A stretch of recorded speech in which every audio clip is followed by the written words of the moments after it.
नमस्कार, छत्तीसगढ़ एक्सप्रेस आप देख रहे हैं और मैं हूं आपके साथ काजल दुबे। बुलेटिन की शुरुआत करेंगे राजधानी रायपुर की बड़ी खबर के साथ, जहां पर आज से विधानसभा का शीतकालीन सत्र शुरू हो चुका है। बता दें कि पहले दिन दिवंगत नेताओं को श्रद्धांजलि दी गई। सरकारी जमीनों पर अवैध कब्जे को लेकर मुद्दा गूंजता हुआ नजर आया। राजस्व मंत्री टंकराम वर्मा ने जवाब दिया। राजस्व मंत्री टंकराम वर्मा ने कहा, समिति बनाकर जांच इसकी करवाएंगे। 2021-2024 सरकारी भूमि पर अवैध कब्जे की शिकायतें जो है वो मिली थी और बताया जा रहा है कि करीबन 563 शिकायतें मिली थी और इसकी जांच होगी।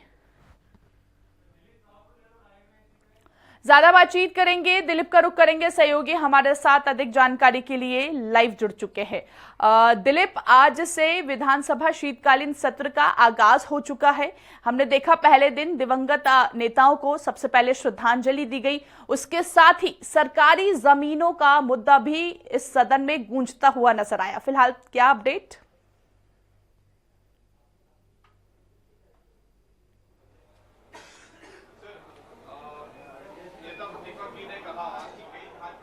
काजल, एक मिनट, मैं कार्रवाई को आगे थोड़ी देर में बताऊंगा, लेकिन अभी हमारे यहाँ खाद्य मंत्री दयालदास बघेल जी का बयान हो रहा है। हम सीधे सुन लेते हैं, क्योंकि धानाकर्षण का जो मामला है। बिल्कुल। धान खरीदी केंद्र में जाकर के 2 बोरा को वजन किया है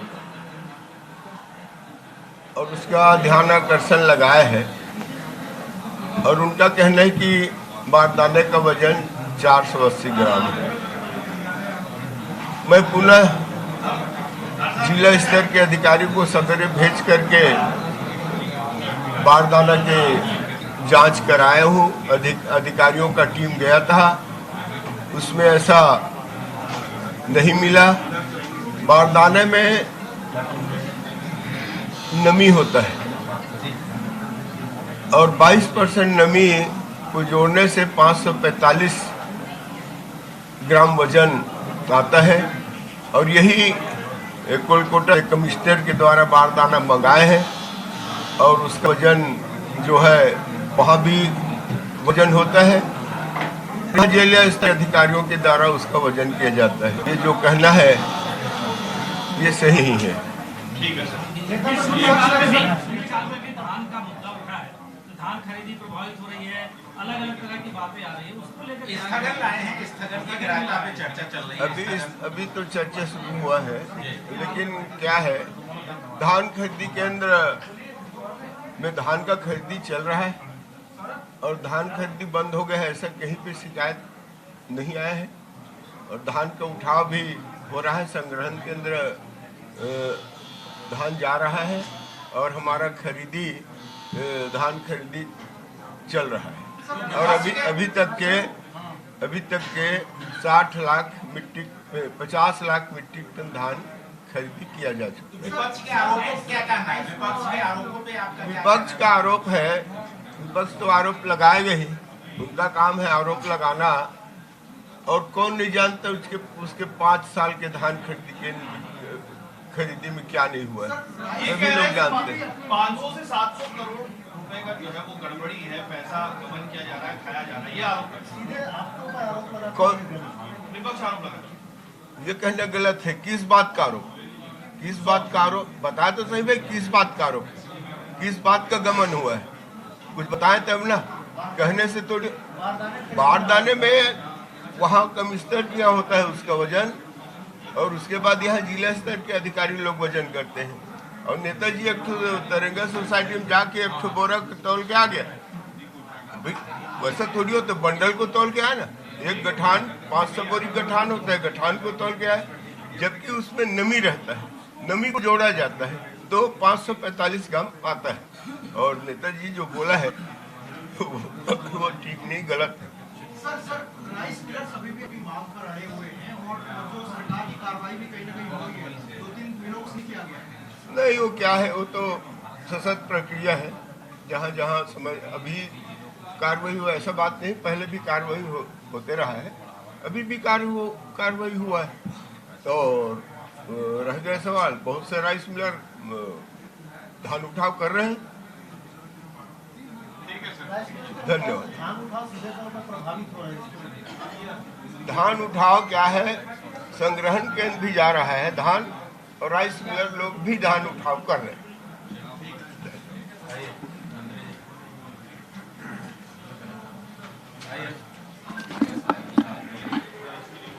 जी काजल, इस मामले में अभी टंकराम वर्मा जी इस पूरे मुद्दे को लेकर रखेंगे, जो बिलासपुर में जमीन का जो मामला आया था।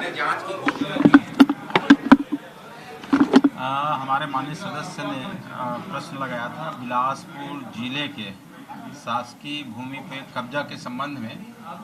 तो बताया गया कि बिलासपुर जिले में करीब 563 शासकीय भूमि पे अतिक्रमण की शिकायत मिली है और कुछ का निराकरण कर लिया गया है और कुछ पे कार्रवाई चल रही है। और ये भी हमारे माननीय सदस्य ने बताया कि भाई बिलासपुर जिले के लिंगाडी जैसे 8-10 गांव है जहाँ पे बहुत एक बड़े रकबे पे कब्जा कर लिया गया है और वहाँ पे बिल्डर्स लोग काम कर रहे हैं।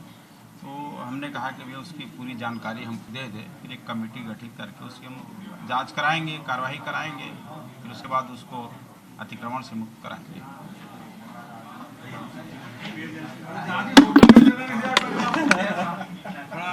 जांच की घोषणा कर देंगे।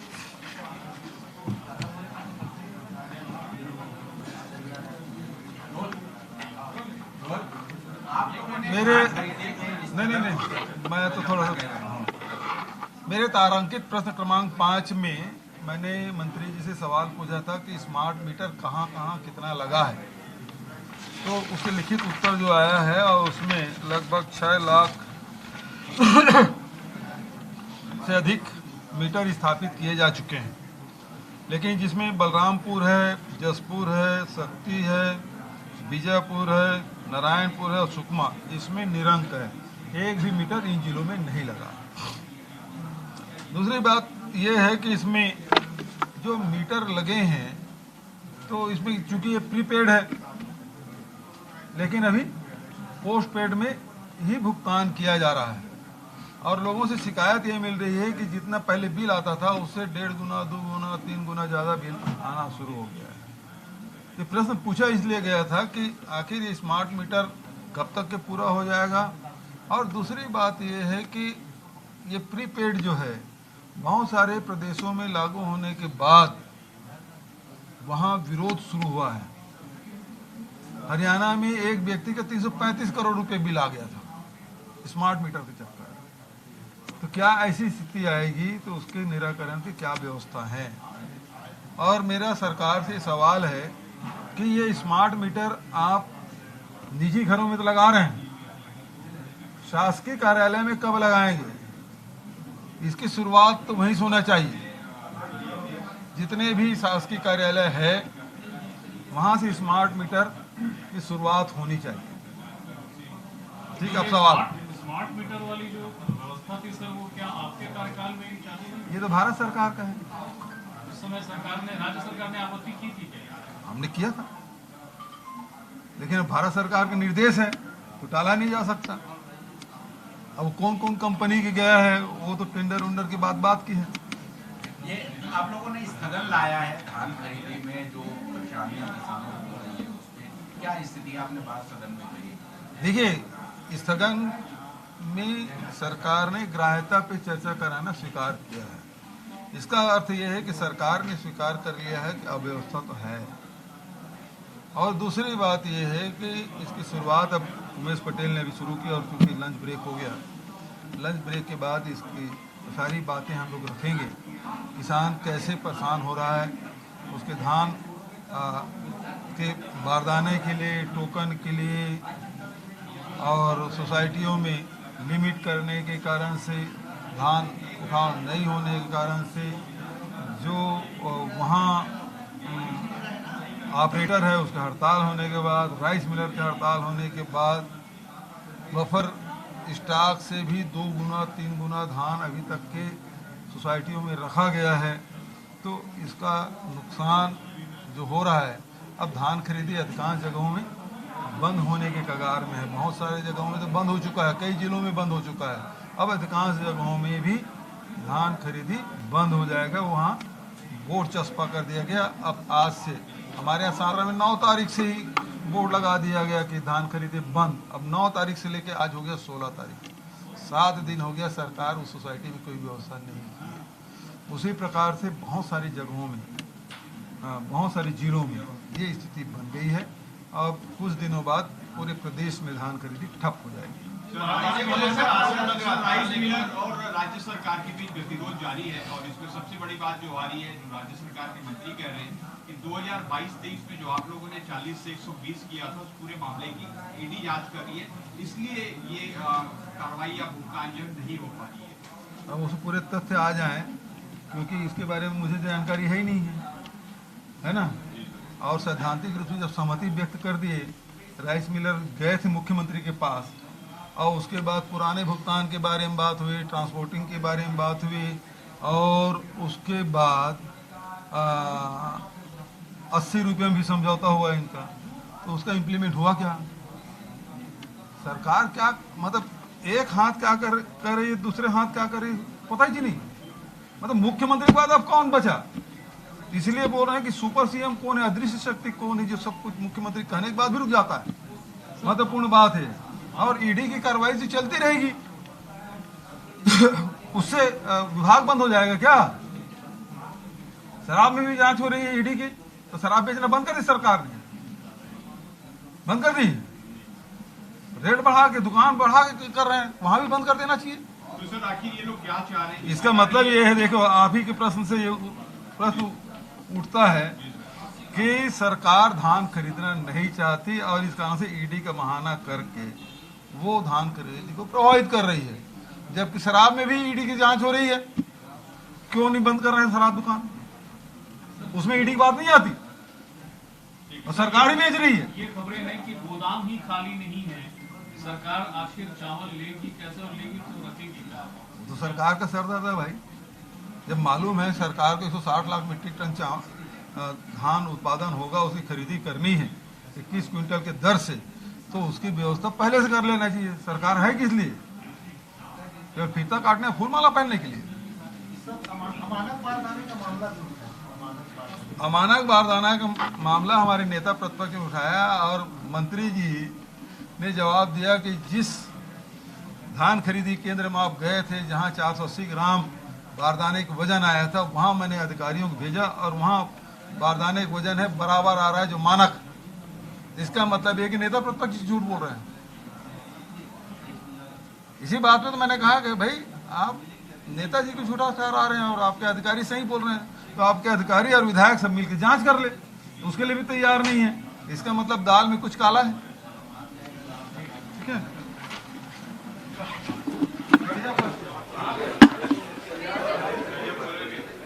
हेलो जी काजल। बिल्कुल दिलीप, यहाँ पर चाहे धान की बात करें दिलीप, या जमीन की बात करें, या जैसा कि देखा कि मीटरों की बात करें, कहीं ना कहीं हंगामे के आसार नजर आए।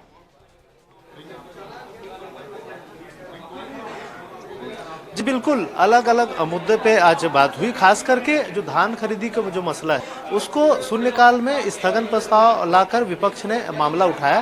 विपक्ष चाह रहे थे कि इस पूरे मामले पर चर्चा हो और सीधे तौर पे धान खरीदी के अव्यवस्था की बात उठाई। पूर्व सीएम भूपेश बघेल ने इस पूरे मुद्दे को उठाया और उन्होंने सरकार से मांग की, आसंदी से मांग की कि इस पर ग्राह्य करके इस पर चर्चा हो। उसके बाद से फिर उनके लगातार वो जो बातें कर रहे थे तो उसको लेकर वरिष्ठ विधायक है बीजेपी के अजय चंद्राकर, उन्होंने आरोप लगाया और उन्होंने उस मामले पर आपत्ति दर्ज कराई। उनका कहना है कि इस तरह के भाषण नहीं होने चाहिए जब तक कि ग्राह्य। तो इस पर संसदीय कार्य मंत्री के हस्तक्षेप के बाद आसंदी ने इसमें ग्राह्यता के लिए चर्चा कराने को लेकर सहमति बना दी गई और बाद में फिर इसके लिए अभी दूसरे हाफ में इसके लिए समय निर्धारित कर दिया जाएगा और इस पूरे मसले को लेकर धान खरीदी में अव्यवस्था के मामला को लेकर जिस तरह से स्थगन प्रस्ताव विपक्ष ने लाए थे उस पर चर्चा होगी। इसी को लेकर जो खाद्य एवं सहकारिता मंत्री है, नागरिक आपूर्ति मंत्री है दयालदास बघेल, उनका कहना है कि किसी तरह की कोई अव्यवस्था नहीं है, सारी अव्यवस्थाओं को दूर किया जा रहा है।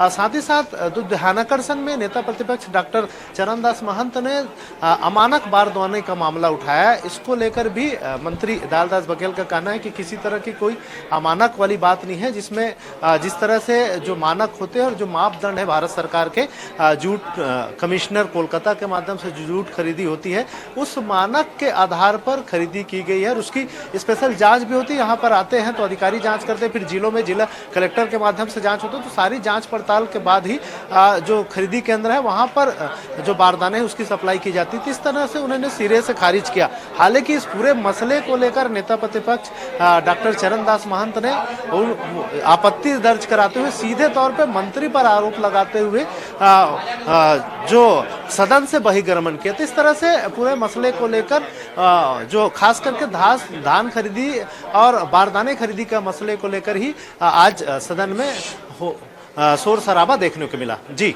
बिल्कुल दिलीप, तो यहाँ पर हमने देखा कि विपक्ष जो है दिलीप कहीं ना कहीं पूरी तैयारी के साथ सदन में पहुंचा और ऐसे में सरकार की तरफ से पक्ष की तरफ से कितनी तैयारी नजर आई उनके जवाब देने के लिए।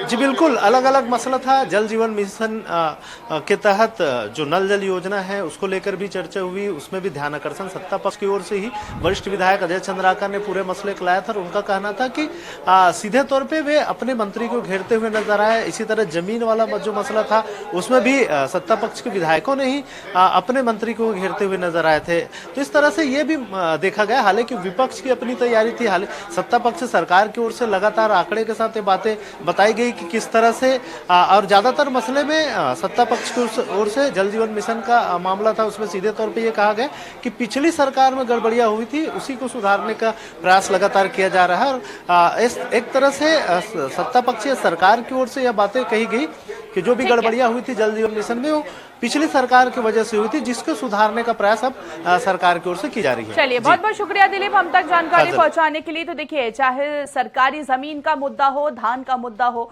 मीटर का मुद्दा हो, इस तरह का मुद्दा यहाँ पर गूंजता हुआ नजर आया। राजस्व मंत्री टंकराम वर्मा ने जवाब दिया। राजस्व मंत्री टंकराम वर्मा ने कहा समिति बनाकर इसकी जांच करवाएंगे।